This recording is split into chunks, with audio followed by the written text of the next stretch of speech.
Hemos empezado el directo. Voy a ver si sale en la pantalla. Parece que sí. Ahora, deixa'm. Bueno, eh, después de 2 semanas sin directos, porque hablando un poquito de medicina, me he puesto mala, ¿vale? Tenía una neumonía, entonces no he podido asistir al evento. Ya hablaremos más adelante de mi caso particular, cuando tengamos un poco más de conocimiento acerca de la medicina germánica. Y bueno, vamos a seguir básicamente con la lectura del libro del Nuevo Testamento. ¿Sí?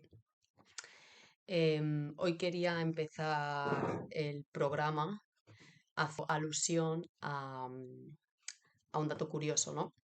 Los chicos de Awakening Project, que son los que yo sigo, los argentinos, que explican la medicina germánica, Gastón, que es digamos, un poco el que gestiona todo el tema, puso una vez un ejemplo de un doctor de Málaga que le preguntó, ¿vale? Le fue a consulta porque tenía algún problema de salud y le dijo, bueno, Gastón, yo he hecho toda la formación, yo conozco todo el tema de la embriología, qué partes del cerebro gobiernan qué órganos, cuáles son las fases dentro de la llamada enfermedad de todos los órganos. Dice, lo sé todo. Dice, he hecho la formación, digo, pero bueno, vengo a consulta. Y entonces Gastón le hizo una pregunta, le dijo, si lo sabes todo, si conoces ya las leyes de la biología, si sabes ya cómo funciona el cuerpo, ¿qué haces aquí? O sea, ¿qué haces en la consulta si ya sabes lo que tienes que hacer, ¿no? Tienes que detectar el problema que inició ese proceso biológico y solucionarlo. Y le dice, sí, dice, pero es que tú tienes que tener en cuenta una cosa. Dice, no es lo mismo construir una casa en un terreno que está vacío que construir una casa en un terreno que ya está edificado. Dice, construir una casa en un terreno que ya está edificado implica gastar energía en destruir el edificio que hay montado y luego gastar una energía extra en construir el edificio.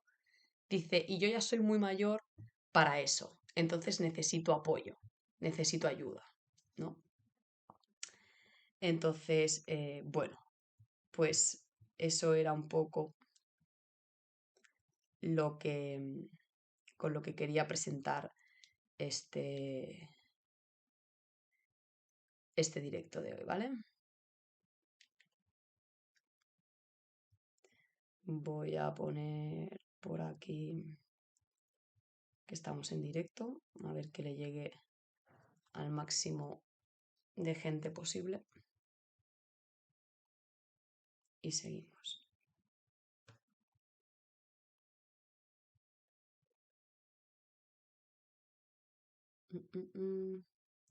A ver, porque esto de poner el link, no te creas tú que es muy fácil, ¿sabes? Bueno, de fácil no tiene nada, básicamente. A ver, bueno, mira, ahora sí. Ahora parece que es fácil. Cositas que pasan. Vale. Bueno, entonces, como ya dije en su día, ¿vale? El libro del Nuevo Testamento, que es este que estamos leyendo, no tiene errores, ¿vale? No es el mejor libro del mundo para aprender medicina germánica, pero bueno, nosotros vamos a empezar por aquí, porque yo simplemente quiero dar a la luz estos conocimientos del señor Hammer, ¿vale? Porque pienso que son súper necesarios para todo el mundo, porque lo que no puede ser es que vivamos en pánico por procesos biológicos que tiene nuestro cuerpo, ¿vale? Y que cosas que podrían resolverse sin más complicaciones, sin más tragedias, sin más drama, sin hacer de eso una consecuencia desastrosa en una familia, que no se haga porque hay censura del conocimiento. ¿Sí?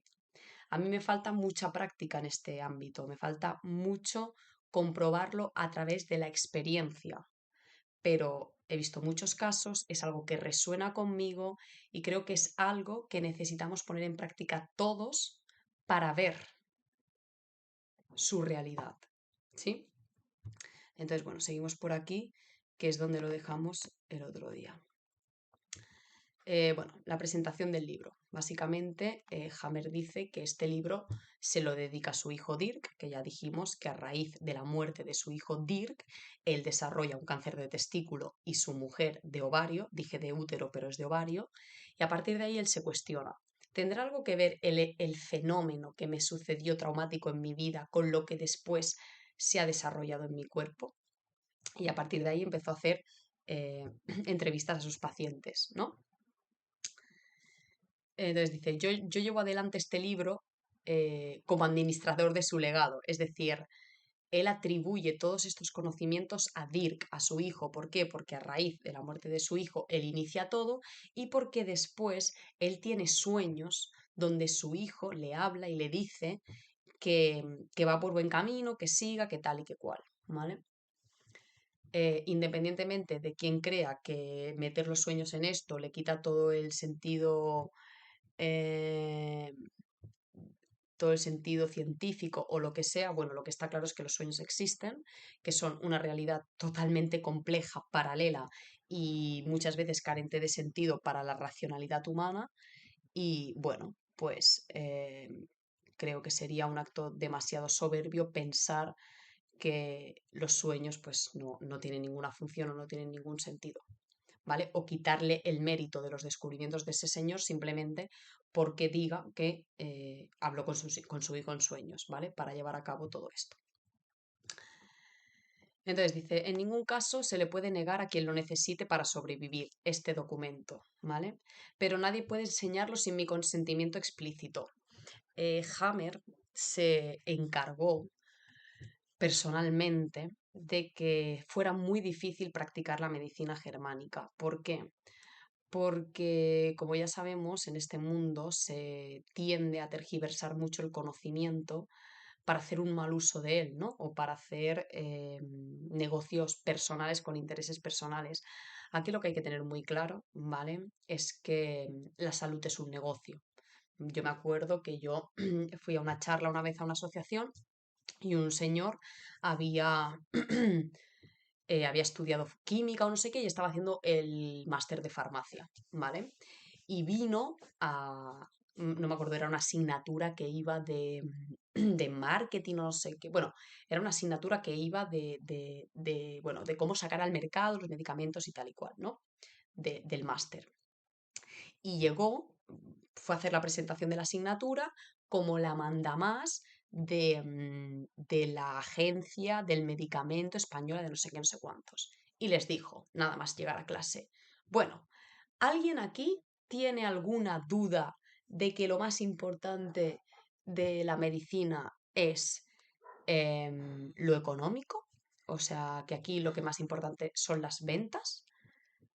Y claro, él se quedó impactado, en plan, ¿qué dices, tía? O sea, ¿cómo coño me puede venir la tía de la agencia del medicamento a presentarme la asignatura del máster y soltarme esto? Y se quedó flipando. Y luego cuando era la hora, eso me lo dijo un señor a mí personalmente, ¿vale? Que hizo el máster.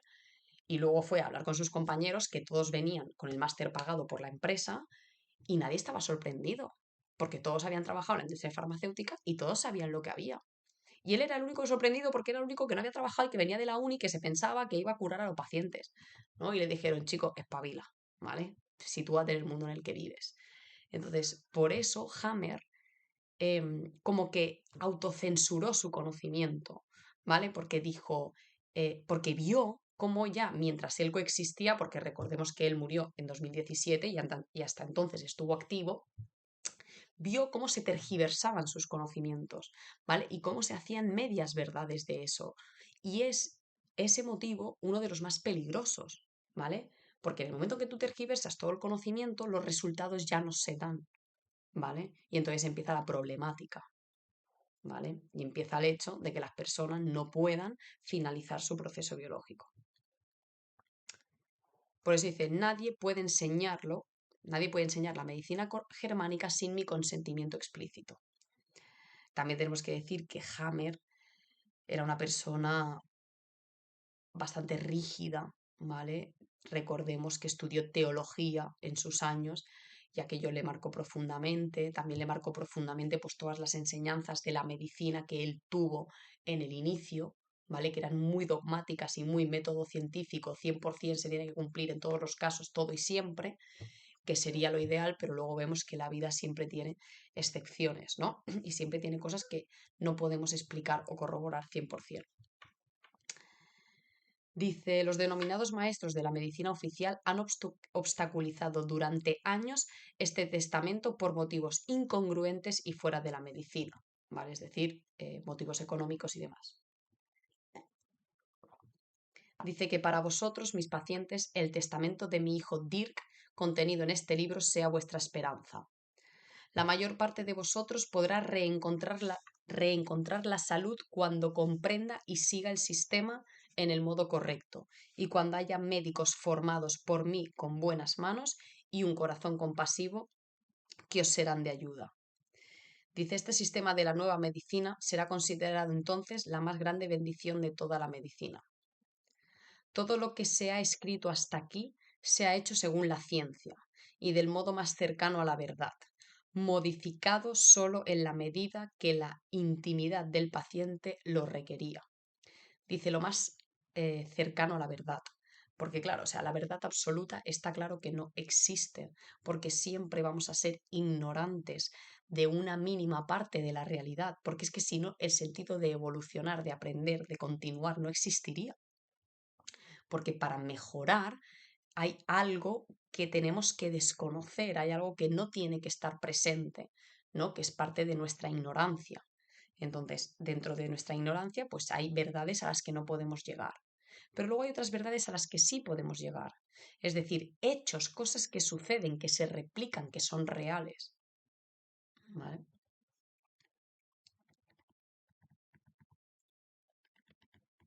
Dice, os pido que mostréis respeto por las personas y sus destinos que se describen aquí.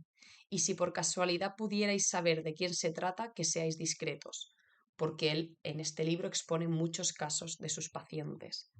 ¿Vale? Los relatos ejemplificadores no se han incluido como un entretenimiento, sino para ser de ayuda a todos los que estéis enfermos. ¿Vale? Luego recalcaremos que cada persona es totalmente individual, ¿vale? Que en el nuevo paradigma de la nueva medicina, cada uno es individual, cada uno tiene su proceso, cada uno tiene su conflicto y cada uno encuentra su solución, ¿vale? Y un evento que a una persona le afecta al hígado, a otra persona le puede afectar a la piel, ¿vale? Porque depende del conflicto biológico que haya detrás de ese hecho, de ese impacto, que eso ya profundizaremos después, ¿vale? Dice, nadie puede decir que no se puede equivocar. Eso vale también para mí. Expresamente deseo que no me creáis, sino que os convenzcáis vosotros mismos del fundamento de este sistema que es comprobable y comprobado con alta probabilidad. Es algo que un buen científico siempre diría.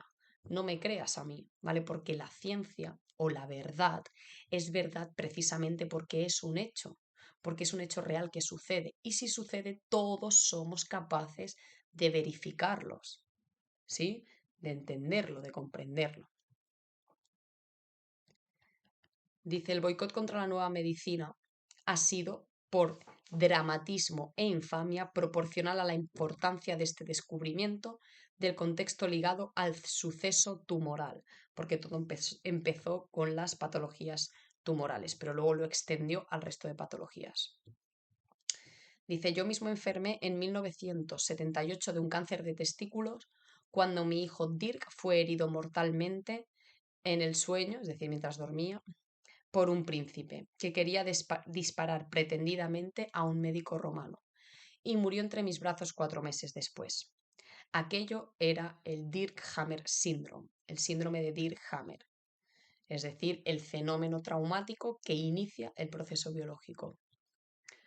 Un suceso así de dramático puede ser percibido por las personas de nuestro alrededor como un shock. Pero la mayor parte de los shocks vividos de este tipo o parecidos se reflejan solo en el interior del paciente, sin que se noten en el exterior. Por otra parte, no son menos dramáticos ni menos activos en el organismo del paciente porque lo único importante es lo que el paciente percibe o ha percibido. ¿Vale? Dice, no son menos activos en el organismo del paciente. ¿Vale?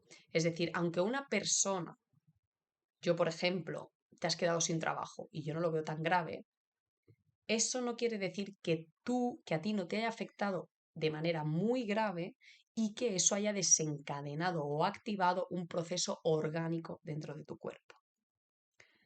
El síndrome de Dirkhammer o DHS es el cimiento y la base de toda la nueva medicina y de la comprensión global del suceso tumoral o actualmente de todas las manifestaciones patológicas. Dice, el cáncer no se produce por una sucesión de conflictos, los denominados factores de riesgo, fumar, comer mal, el estrés, no hacer deporte, etc. Ni por grandes conflictos. Es decir, yo qué sé, llevo rayada 1000 años porque yo quería ser veterinaria y resulta que soy cocinera, ¿vale?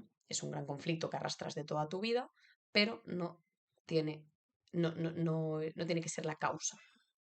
Dice, un DHS y por lo tanto el cáncer están causados, al contrario, por un conflicto imprevisto, de manera chocante, que nos coge a contrapié. ¿Vale? Esta es la base de toda la medicina germánica.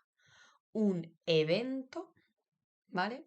Que para el ser humano que lo vive representa un conflicto imprevisto, un conflicto que no se espera, ¿vale? Para el que no tiene ninguna herramienta ya desarrollada. De manera chocante, es decir, bastante dramático, y que te coge a contrapié, que no te lo esperas. No son los 100 tiros a la portería del campo de fútbol los que hacen un gol, sino el tiro inesperado o falseado a propósito, que coge al portero a contrapié. Justo ese es el que llega imparable a la portería. Esto es el conflicto biológico que entiendo y que tenemos en común con las otras criaturas, los mamíferos e incluso con las plantas. El descubrimiento del contexto del cáncer era para los vivos aparentemente difícil, es decir, comprender en qué situaciones sucedía.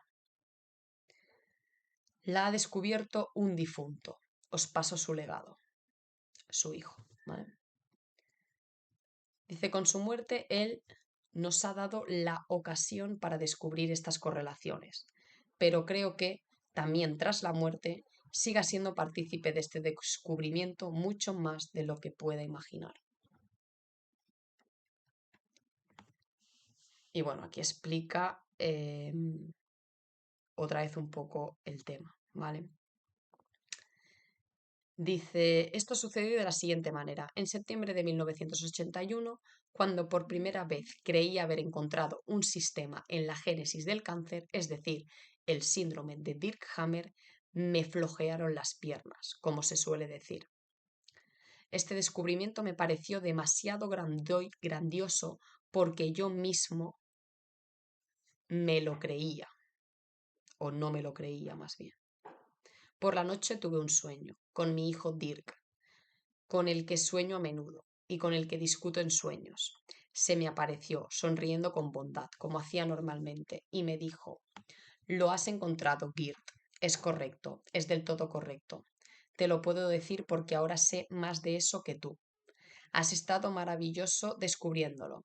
Desencadenará una revolución en la medicina. Puedes hacerlo público bajo mi responsabilidad, pero tienes que seguir estudiando. Todavía no lo has descubierto todo. Todavía te faltan 2 cosas importantes. Dice Hammer, me desperté y memoricé cada una de las palabras de nuestra conversación. Estaba tranquilo y desde entonces totalmente convencido que el síndrome de Dirkhammer era correcto. ¿Vale? Es decir, que el conflicto inesperado, chocante que te pilla a contrapié desencadena el proceso biológico sensato que da paso a una tumoración que luego veremos cómo y cuándo dependiendo del órgano. Dice, hasta aquel momento había examinado cerca de 170 pacientes, ¿vale? Es decir, una vez a él le sucede lo del testículo y lo relaciona con el evento que le pasó a su hijo, empezó a examinar las vidas de sus pacientes para ver si les había pasado también un evento traumático y entonces poder ver cada evento traumático dependiendo de qué tipo de trauma se trataba, qué órgano afectaba, ¿vale? Y entonces hasta entonces, es decir, desde que le sucedió a él hasta 1981, es decir, más o menos, a ver, cuando le dispararon a su hijo, en el 78 hasta el 81, pues más o menos en 3 años, bueno, 2 años o así, había examinado 170 pacientes. Entonces, después de examinar 170 pacientes, se dio cuenta de que a todos les había pasado un evento traumático antes de que se le activara la proliferación celular, que conocemos como cáncer. ¿Sí? Dice, llamé al señor Oldenburg, de la televisión bávara, porque él era de Alemania, ¿vale? Y trabajaba en Múnich, que ya una vez había hecho un pequeño reportaje sobre el escalpelo de Hammer en el Congreso Quirúrgico de Múnich en mayo de 1978, porque Hammer, antes de empezar con todo esto del cáncer y tal, él hizo algunos inventos, que era un cacharro para la cirugía y bueno, hizo otras cosas, ¿vale? Más a nivel técnico y demás médico. Entonces, como ya le había entrevistado una vez, lo volvió a llamar para relatarle su nuevo descubrimiento, ¿no? Dice, vino a Oberdaudorf, ¿vale? Que sería pues el pueblo donde trabajaba, e hizo una pequeña película que se emitió en Baviera. Baviera es la región alemana donde se encuentra Múnich, el 4 de octubre de 1981. Dice, al mismo tiempo, el evento se difunde con un reportaje también en la RAI, supongo que será la radio alemana o algo así, ¿vale? Dice, me puse a estudiar otros casos. Sabía bien que en poco tiempo me prohibirían el ejercicio en la clínica, porque mis resultados eran contrarios a los de la medicina oficial. El señor no era tonto, ¿vale? Entonces intentó recopilar el máximo de información posible antes de que sucediera lo que luego sucedió y él ya veía que iba viniendo o que iba a pasar, porque ha pasado así en toda la historia, ¿vale? O sea, cada vez que encuentras a alguien que empodera a las personas, ¿vale? Y que las hace, digamos, soberanas para tratarse ellas mismas sus propias cosas, no solo a nivel médico, sino a nivel de consumo, a nivel de educación, a nivel de relaciones, a nivel de autogobierno, pues el establishment siempre está ahí porque se le va el negocio a tomar por culo, ¿no? Entonces dice, habiendo no solo recopilado otros casos, sino que habiéndolo hecho de un modo programado y sistemático, hice una constatación extraordinaria. Por ejemplo, el cáncer del cuello del útero siempre tenía un contenido de experiencia conflictiva muy particular, es decir, sexual. Por el contrario, el cáncer de mama conllevaba siempre un conflicto humano general, a menudo incluso madre-hijo. El cáncer de ovarios, un conflicto de pérdida, o tenía un contenido conflictivo genital anal, etc. Al mismo tiempo, constaté que cada tipo particular de cáncer tenía un tiempo particular de latencia de la manifestación tumoral, antes que la paciente notase su cáncer, o sea, más o menos 12 meses para el cáncer del cuello de útero, de 2 a 3 meses para el de mama, de 5 a 8 para el de ovarios, ¿vale? Él empezó a ver reglas o patrones que se repetían en todos los pacientes.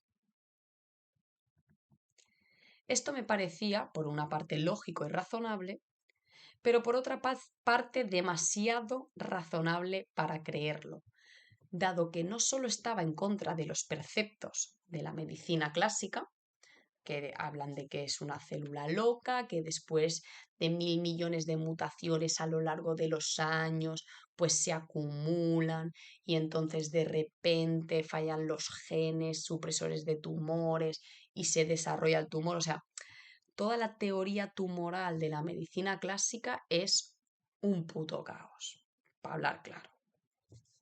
¿Vale? Y no tiene nada claro, es todo fruto de mutaciones que llevan años y no previsibles, digamos. ¿Vale? Dice, no solo es que, o sea, para él era difícil de creer que todos estos patrones fueran real de repetición, porque no solo iban en contra de todo lo que él había estudiado en la medicina clásica, sino que es que sobrepasaban las explicaciones, pues por mucho, ¿no? Dice, de hecho, este descubrimiento demostraba nada menos que la psique misma es la que establece dónde se forma el cáncer. De nuevo me temblaron las piernas.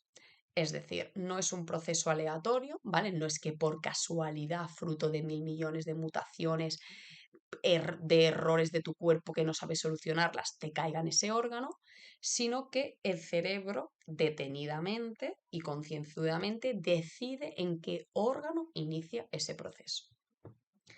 Dice, de nuevo me temblaron las piernas. Dice, todo el asunto era demasiado grande para mí. Dice, la noche siguiente soñé nuevamente y en sueños hablé con mi hijo Dirk.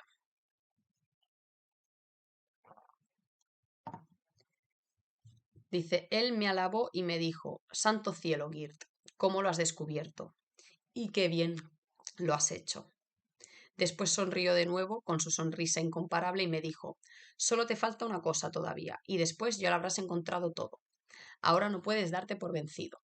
Tienes que continuar indagando. Seguro que lo lograrás.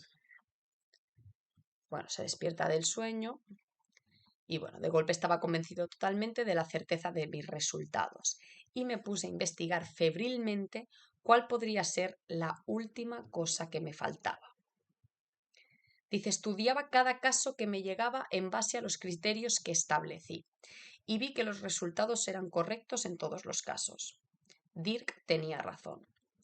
Entonces volví a examinar a fondo no solo todos los casos precedentes, es decir, los que ya había estudiado, para cada uno de los cuales había preparado un archivo, sino en especial también los casos de carcinomas dormidos, así como los casos siguientes.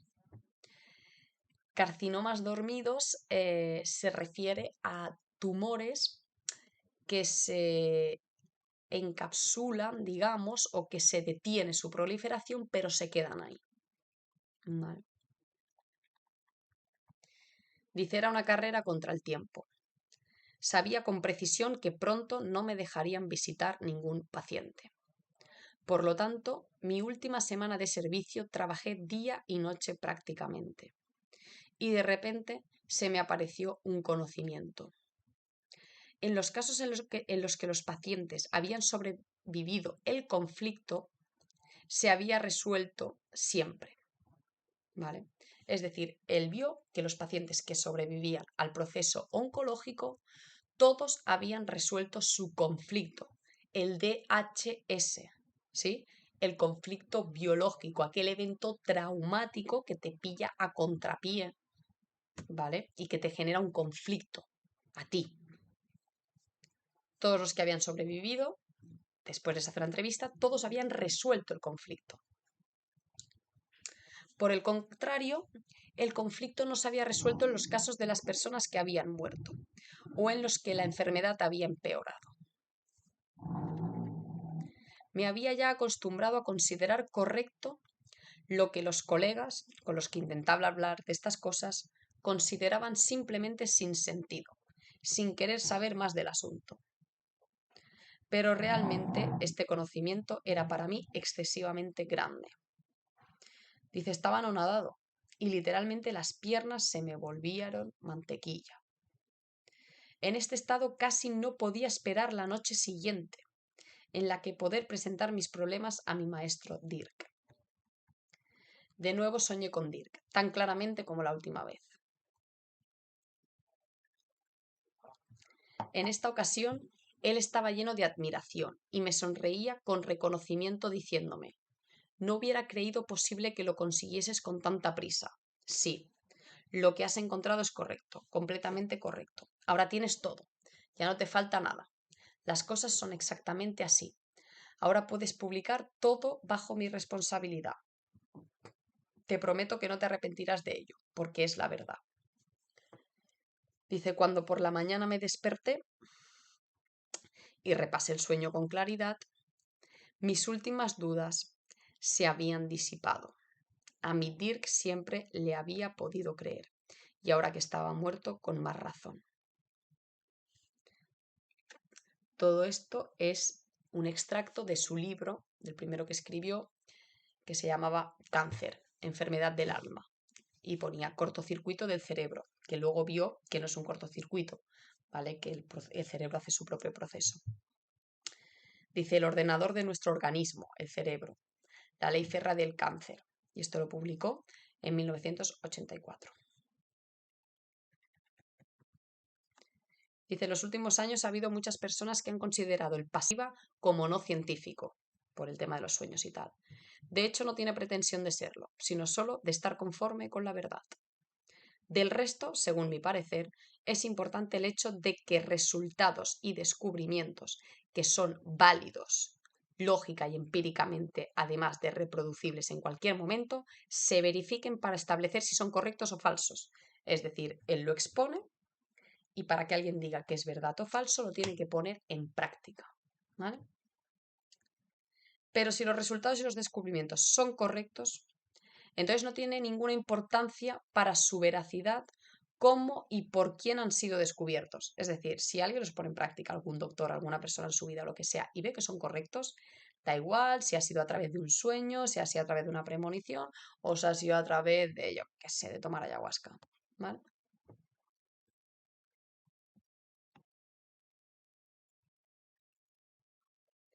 Dice, ni siquiera sirve perseguir al descubrirlos con todos los medios inimaginables de terror y descrédito para acallar el descubrimiento y para evitar las consecuencias de éste.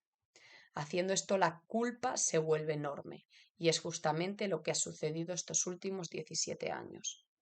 La medicina oficial dominante actualmente no es, en sentido estricto, una ciencia, aunque parezca muy científica.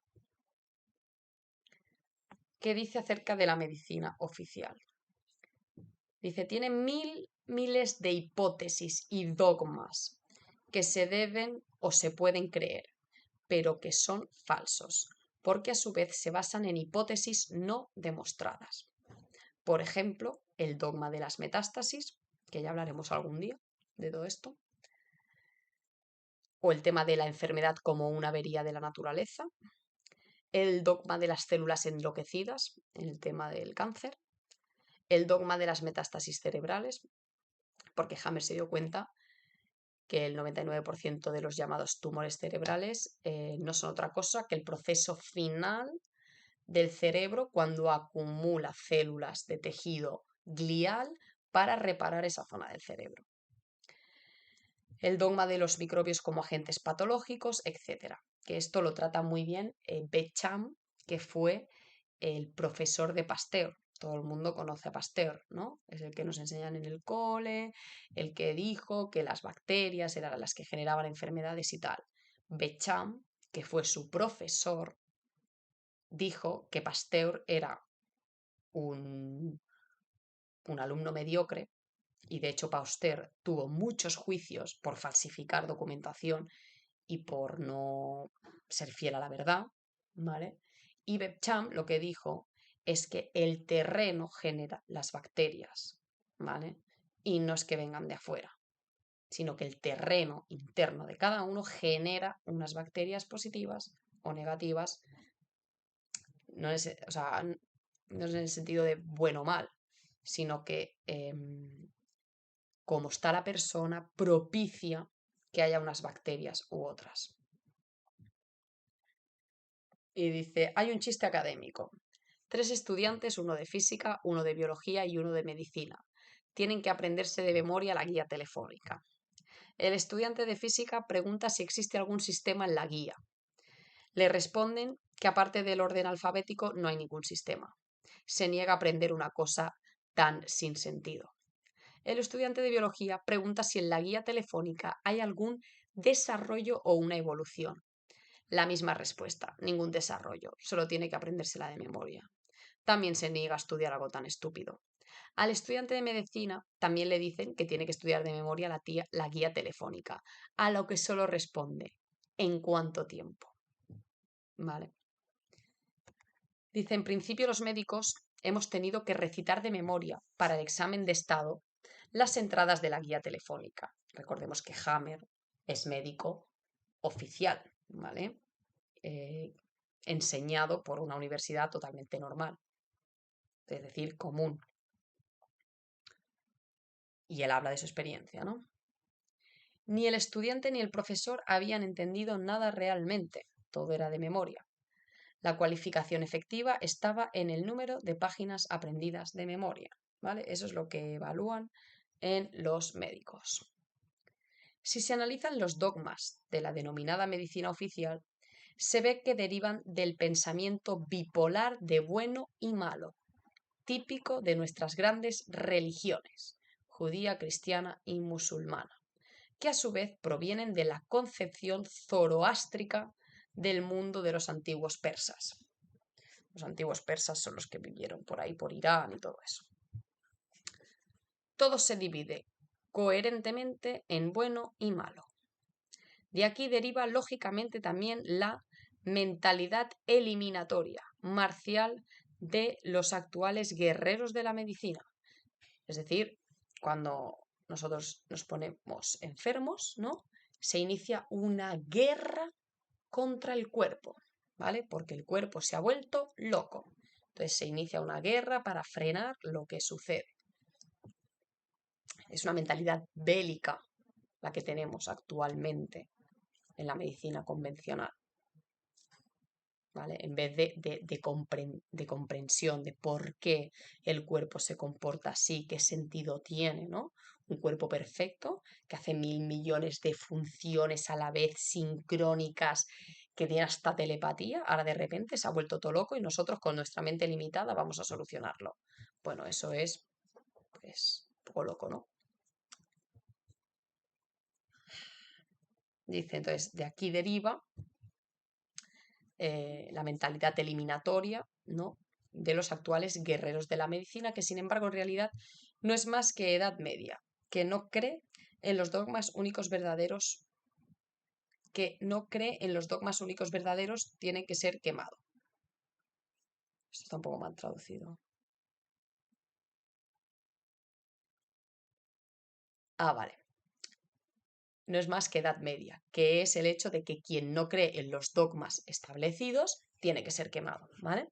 Quien cuestione el paradigma actual, pues bueno, simplemente cremado a la hoguera, es un, yo que sé, un fantasma y ya está, ¿no? En vez de preguntarse, pues, qué de verdad puede haber ahí dentro, ¿no? Dice, malignas eran, por ejemplo, todas las células cancerígenas y los microbios, todas las reacciones de enfermedad del organismo, además de las denominadas enfermedades del espíritu y del ánimo. La maldad estaría en el hecho de que la madre naturaleza comete continuamente errores, muestra desviaciones, averías que provocan cáncer, que se supone que es un crecimiento incontrolado, invasivo en los órganos vecinos, aunque se sepa que existen los denominados límites de los órganos, por ejemplo, entre el cuerpo del útero y el cuello del útero. ¿Vale? Es decir, la biología tiene todo delimitado perfectamente, pero de repente se puede dar la invasión, ¿no? De un órgano al otro, así como locamente y por error. Dice, hoy, a la luz de las verdaderas relaciones contextuales, esta historia de la maldad resulta una locura tremenda. La madre de naturaleza, de hecho, no comete ningún error. Nosotros éramos los ignorantes. Detrás de todo esto está simplemente el hecho de que lo que resulta incomprensible se dice que es maligno y, consecuentemente, se combate.